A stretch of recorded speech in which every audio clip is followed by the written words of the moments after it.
बच्चों, आज हम पढ़ेंगे क्लास 9th सामाजिक अध्ययन के अंतर्गत अर्थशास्त्र विषय का दूसरा अध्याय संसाधन के रूप में लोग। हम आपको बताएंगे बच्चों इस पाठ से संबंधित प्रश्नों के उत्तर। तो चलिए शुरू करते हैं। सबसे पहला प्रश्न है यहाँ पर आपका, संसाधन के रूप में लोग से आप क्या समझते हैं? तो क्या लिखेंगे उत्तर? उत्तर में आप लिख सकते हैं बच्चों, संसाधन के रूप में लोग किसी देश के कार्यरत लोगों को उनके वर्तमान उत्पादन कौशल एवं योग्यताओं का वर्णन करने का एक तरीका है।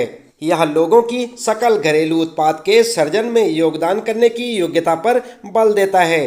अन्य संसाधनों की भांति जनसंख्या भी एक संसाधन है जिसे मानव संसाधन कहा जाता है। आई बात समझ में? इस प्रकार से आप अपने पहले प्रश्न का उत्तर लिख सकते हैं। इसके बाद बच्चों आइए बात करते हैं, फिर आता है आपका दूसरा प्रश्न, मानव संसाधन भूमि एवं भौतिक पूंजी जैसे संसाधनों से भिन्न कैसे है? क्या लिखेंगे उत्तर? उत्तर में आप लिख सकते हैं बच्चों, कुछ लोग यह मानते हैं कि जनसंख्या एक दायित्व है न कि एक परिसंपत्ति, किंतु यह सच नहीं है। लोगों को एक परिसंपत्ति बनाया जा सकता है यदि हम उनमें शिक्षा, प्रशिक्षण एवं चिकित्सा सुविधाओं के द्वारा निवेश करें। जिस प्रकार भूमि, जल, वन, खनिज आदि हमारे बहुमूल्य प्राकृतिक संसाधन हैं, उसी प्रकार मनुष्य भी एक बहुमूल्य संसाधन है। लोग राष्ट्रीय परिसंपत्तियों के उपभोक्ता मात्र नहीं हैं, अपितु वे राष्ट्रीय संपत्तियों के उत्पादक भी हैं। वास्तव में मानव संसाधन अन्य संसाधनों जैसे कि भूमि तथा पूंजी की अपेक्षाकृत श्रेष्ठ है, क्योंकि वे भूमि एवं पूंजी का प्रयोग करते हैं। भूमि एवं पूंजी स्वयं उपयोगी नहीं हो सकते। आई बात समझ में? इस प्रकार से आप अपने दूसरे प्रश्न का उत्तर लिख सकते हैं बच्चों, साथ साथ याद भी करते रहें। फिर आता है आपका तीसरा प्रश्न, मानव पूंजी निर्माण में शिक्षा की क्या भूमिका है? उत्तर लिखेंगे, मानव पूंजी निर्माण अथवा मानव संसाधन विकास में शिक्षा की महत्वपूर्ण भूमिका है। शिक्षा एवं कौशल किसी व्यक्ति की आय को निर्धारित करने वाले मुख्य कारक हैं। किसी बच्चे की शिक्षा और प्रशिक्षण पर किए गए निवेश के बदले में वह भविष्य में अपेक्षाकृत अधिक आय एवं समाज में बेहतर योगदान के रूप में उच्च प्रतिफल दे सकता है। शिक्षित लोग अपने बच्चों की शिक्षा पर अधिक निवेश करते पाए जाते हैं। इसका कारण यह है कि उन्होंने स्वयं के लिए शिक्षा का महत्व जान लिया है। यह कहने की आवश्यकता नहीं है कि यह शिक्षा ही है जो एक व्यक्ति को उसके सामने उपलब्ध आर्थिक अवसरों का बेहतर उपयोग करने में सहायता करती है। शिक्षा श्रम की गुणवत्ता में वृद्धि करती है और कुल उत्पादकता में वृद्धि करने में सहायता करती है। कुल उत्पादकता देश के विकास में योगदान देती है। ठीक है, इस प्रकार से आप लिख सकते हैं बच्चों। इसके बाद चौथा प्रश्न है आपका, मानव पूंजी निर्माण में स्वास्थ्य की क्या भूमिका है? उत्तर में आप लिखेंगे, मानव पूंजी निर्माण अथवा मानव संसाधन विकास में स्वास्थ्य की भूमिका निम्नलिखित रूप से महत्वपूर्ण है। और उसके बाद पॉइंट बनाकर लिखेंगे बच्चों। सबसे पहले लिखेंगे केवल एक पूर्णतः स्वस्थ व्यक्ति ही अपने काम के साथ न्याय कर सकता है। इस प्रकार यह किसी व्यक्ति के कामकाजी जीवन में महत्वपूर्ण भूमिका अदा करता है। इसके बाद दूसरा पॉइंट है बच्चों आपके लिए, एक अस्वस्थ व्यक्ति अपने परिवार, संगठन एवं देश के लिए दायित्व है। कोई भी संगठन ऐसे व्यक्ति को काम पर नहीं रखेगा जो खराब स्वास्थ्य के कारण पूरी दक्षता से काम न कर सके। ठीक है, इसके बाद अगला पॉइंट है स्वास्थ्य न केवल किसी व्यक्ति के जीवन की गुणवत्ता में सुधार लाता है, अपितु मानव संसाधन विकास में वर्धन करता है, जिस पर देश के कई क्षेत्रक निर्भर करते हैं। फिर लिखेंगे अगला पॉइंट, किसी व्यक्ति का स्वास्थ्य अपनी क्षमता एवं बीमारी से लड़ने की योग्यता को पहचानने में सहायता करता है। ठीक है बच्चों, तो इस प्रकार से आप अपने चौथे प्रश्न का उत्तर लिख सकते हैं। फिर आता आपका पांचवा प्रश्न, किसी व्यक्ति के कामयाब जीवन में स्वास्थ्य की क्या भूमिका है?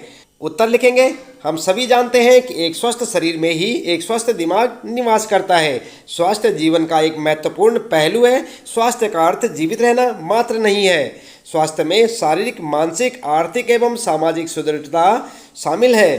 स्वास्थ्य में परिवार कल्याण, जनसंख्या नियंत्रण, दवा नियंत्रण, प्रतिरक्षण एवं खाद्य मिलावट निवारण आदि बहुत से क्रियाकलाप शामिल हैं। यदि कोई व्यक्ति अस्वस्थ है तो वह ठीक से काम नहीं कर सकता। चिकित्सा सुविधाओं के अभाव में एक अस्वस्थ मजदूर अपनी उत्पादकता और अपने देश की उत्पादकता को कम करता है। इसलिए किसी व्यक्ति के कामयाब जीवन में स्वास्थ्य महत्वपूर्ण भूमिका निभाता है। आई बात समझ में? इस प्रकार से आप अपने इस प्रश्न का उत्तर लिख सकते हैं बच्चों। फिर आता आपका छठा प्रश्न है, प्राथमिक, द्वितीयक एवं तृतीयक क्षेत्रकों में किस तरह की विभिन्न आर्थिक क्रियाएं संचालित की जाती हैं। क्या लिखेंगे उत्तर? आपने पाठ तो पढ़ लिया होगा, चलिए उत्तर में देख लेते हैं बच्चों। प्राथमिक क्षेत्रक में कृषि, वन, पशुपालन, मुर्गी पालन, मछली पालन एवं खनन आदि शामिल हैं। बात करते हैं द्वितीयक क्षेत्रक में, तो द्वितीयक क्षेत्र में विनिर्माण शामिल है। तृतीयक क्षेत्रक में बैंकिंग, परिवहन, व्यापार, शिक्षा, बीमा, पर्यटन एवं स्वास्थ्य आदि आते हैं। ठीक है बच्चों, तो इस प्रकार से आप लिख सकते हैं अपने छठे प्रश्न का उत्तर। इसके बाद फिर आता है आपका सातवां प्रश्न, आर्थिक और गैर आर्थिक क्रियाओं में क्या अंतर है। तो उत्तर क्या लिखेंगे? उत्तर में आप लिख सकते हैं, वे क्रियाएं जो देश की आय में वृद्धि करती हैं उन्हें आर्थिक क्रियाएं कहा जाता है। दूसरे शब्दों में, जो क्रियाएं आय के लिए की जाती हैं उन्हें आर्थिक क्रियाएं कहा जाता है, और वे क्रियाएं जो आय के लिए नहीं की जाती उन्हें गैर आर्थिक क्रियाएं कहा जाता है। यदि कोई माँ किसी होटल में खाना बनाती है और उसे उसके लिए पैसे मिलते हैं तो यह एक आर्थिक क्रिया है। जब वह अपने परिवार के लिए खाना बनाती है तो वह एक गैर आर्थिक क्रिया कर रही है। ठीक है, समझ गए ना आप किस प्रकार से आप आर्थिक क्रिया और गैर आर्थिक क्रिया में अंतर स्पष्ट कर सकते हैं। इसके बाद बच्चों आठवां प्रश्न है, महिलाएं क्यों निम्न वेतन वाले कार्यों में नियोजित होती हैं, यानी कि कम वेतन वाले कार्यों में। उत्तर में आप लिख सकते हैं बच्चों, महिलाएं निम्नलिखित कारणों से निम्न वेतन वाले कार्यों में नियोजित होती हैं, और पॉइंट बनाकर लिखेंगे। क्या लिखेंगे? बाजार में किसी व्यक्ति की आय निर्धारण में शिक्षा महत्वपूर्ण कारकों में से एक है। भारत में महिलाएं पुरुषों की अपेक्षा कम शिक्षित होती हैं, उनके पास बहुत कम शिक्षा एवं निम्न कौशल स्तर है, इसलिए उन्हें पुरुषों की तुलना में कम वेतन दिया जाता है। दूसरा कारण लिखेंगे बच्चों, 6 पॉइंट बनाकर लिखें। ज्ञान व जानकारी के अभाव में महिलाएं असंगठित क्षेत्रों में कार्य करती हैं, जो उन्हें कम मजदूरी देते हैं। उन्हें अपने कानूनी अधिकारों की भी जानकारी नहीं है।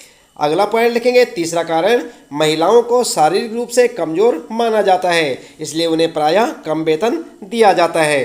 ठीक है, तो इस प्रकार से आप अपने इस प्रश्न का उत्तर लिख सकते हैं बच्चों। इसके बाद आता है फिर आपका 9वां प्रश्न है, बेरोजगारी शब्द की आप कैसे व्याख्या करेंगे। उत्तर में लिख सकते हैं आप, बेरोजगारी का अर्थ है जब लोग काम करने के इच्छुक हों किंतु उन्हें रोजगार ना मिले। यह स्थिति विकसित देशों की अपेक्षा विकासशील देशों में अधिक देखने में आती है।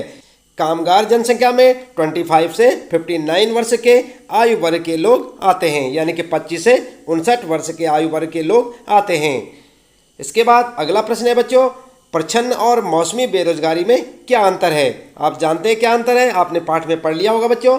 चलिए उत्तर में देख लेते हैं। सबसे पहले लिखेंगे आप प्रच्छन्न बेरोजगारी और हेडिंग डालकर लिखेंगे, प्रच्छन्न बेरोजगारी में लोग नियोजित प्रतीत होते हैं जबकि वास्तव में वे उत्पादकता में कोई योगदान नहीं कर रहे होते हैं। ऐसा प्रायः किसी क्रिया से जुड़े परिवारों के सदस्यों के साथ होता है।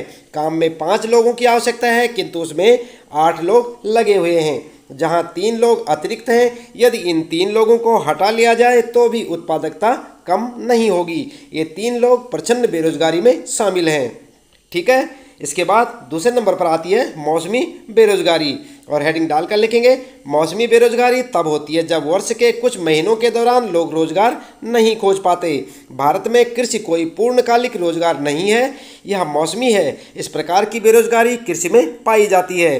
कुछ व्यस्त मौसम होते हैं जब बिजाई, कटाई, निराई और गहाई की जाती है। कुछ विशेष महीनों में कृषि पर आश्रित लोगों को अधिक काम नहीं मिल पाता। ठीक है, इस प्रकार से आप प्रच्छन्न और मौसमी बेरोजगारी का अंतर स्पष्ट कर सकते हैं। इसके बाद बच्चों फिर आता आपका 11वां प्रश्न है, शिक्षित बेरोजगारी भारत के लिए एक विशेष समस्या क्यों है।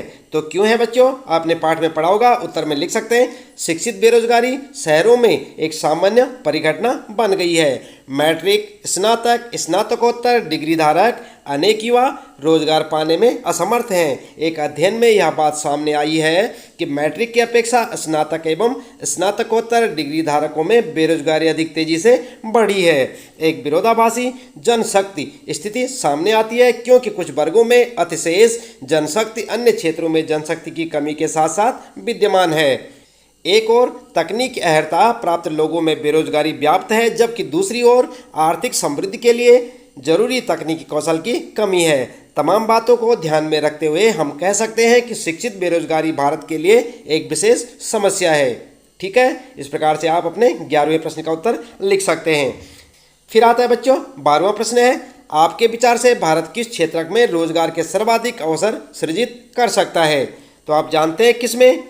उत्तर लिख सकते हैं बच्चों, हमारी अर्थव्यवस्था में श्रम का सबसे बड़ा अवशोषक कृषि क्षेत्र है, किंतु हाल ही के वर्षों में प्रचंड बेरोजगारी के कारण इस क्षेत्र में गिरावट आई है।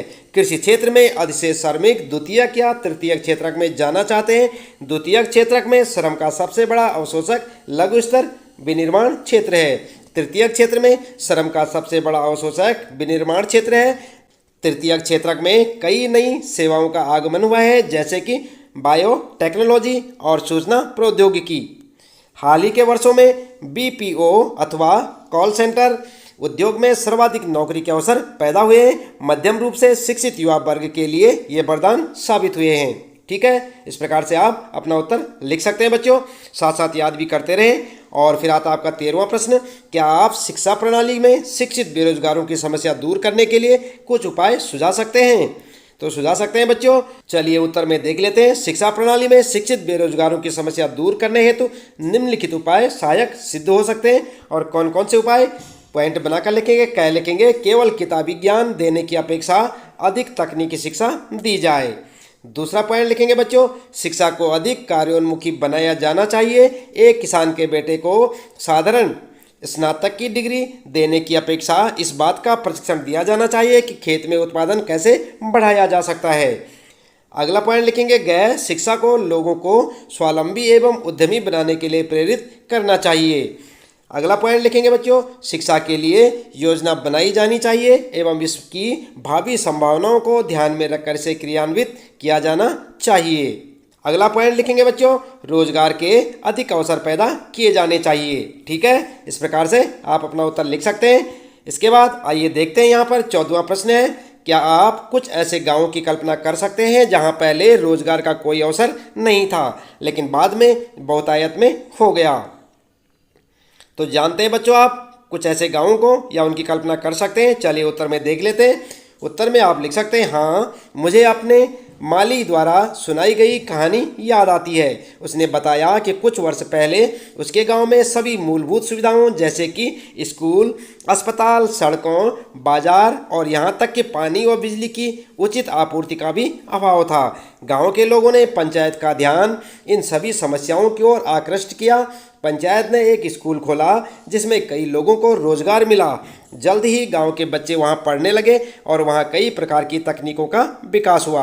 अब गांव वालों के पास बेहतर शिक्षा, स्वास्थ्य सुविधाएं एवं पानी एवं बिजली की भी उचित आपूर्ति उपलब्ध थी। सरकार ने भी जीवन स्तर को सुधारने के लिए विशेष प्रयास किए थे। कृषि और गैर कृषि क्रियाएं भी अब आधुनिक तरीकों से की जाती हैं। ठीक है बच्चों, तो इस प्रकार से आप अपने इस प्रश्न का उत्तर लिखेंगे, याद भी करते रहे साथ साथ। अगला प्रश्न है फिर आपका 15वां, किस पूंजी को आप सबसे अच्छा मानते हैं? भूमि, श्रम, भौतिक पूंजी और मानव पूंजी? यदि किसी को तो क्यों?